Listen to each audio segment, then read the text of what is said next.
सांगायचं आजचा दिवस आमच्या सर्वांच्या जीवनात येईल असं स्वप्नात काय कधी असं वाटलं नाही की मला दादांची जयंती साजरी करावी. आज आम्हाला दादांची जयंती पहिली साजरी करावी. हे फार मोठं दुःख आहे. या दुःखातून निघणं म्हणजेच दादांनी ज्या निष्ठेने समाजासाठी स्वतःला वाहून घेतलं त्याच निष्ठेने आम्हाला सर्वांना दादांसारखं त्याच महाराष्ट्राच्या मायबाप जनतेसाठी वाहून घ्यावं लागेल. तरच कुठेतरी दादांच्या या दुःखातून बाहेर येऊन खऱ्या अर्थानं दादांना श्रद्धांजली अर्पित करणार. आज जयंतीच्या निमित्तानं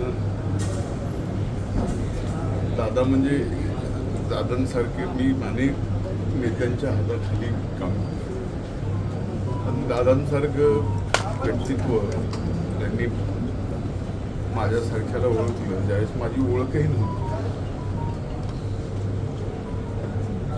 नावाने ते मला ओळखायचे, मी त्यांना ओळखायचो. परिषदेच्या निवडणुकीला उभं राहिलो.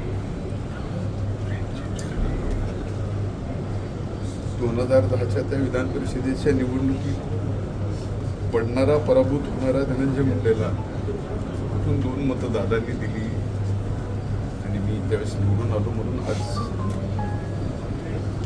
इथपर्यंत कष्ट करणाऱ्या, पक्षावर निष्ठा ठेवणाऱ्या आणि जनतेचे अविरत काम करणाऱ्या प्रत्येक कार्यकर्त्याच्या मागं दादा म्हणजे एक आपल्या पाठीमागं देव उभा आहे, विठ्ठल उभा आहे. ही दृढ भावना आहे.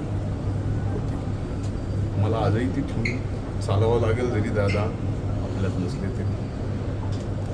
खरंच आजचा दिवसच आमच्या सगळ्यांच्या जीवनात येईल हे कधीच आम्हाला वाटलं नाही. आज दादांना जयंतीच्या निमित्तानं श्रद्धांजली अर्पित करीत असताना मनात हीच भावना येते की आम्ही सर्वांनीच मायबाप जनतेसाठी दादांच्या निष्ठेप्रमाणेच काम करावं लागेल.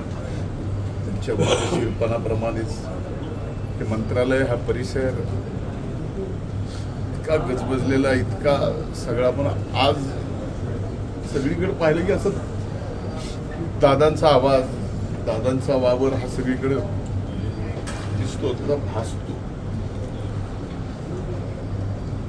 खरं आता दादा नाही येत, पण आम्हाला आमच्या कामातून दादांना जिवंत ठेवावं लागेल. हेच दादांची. ठीक आहे.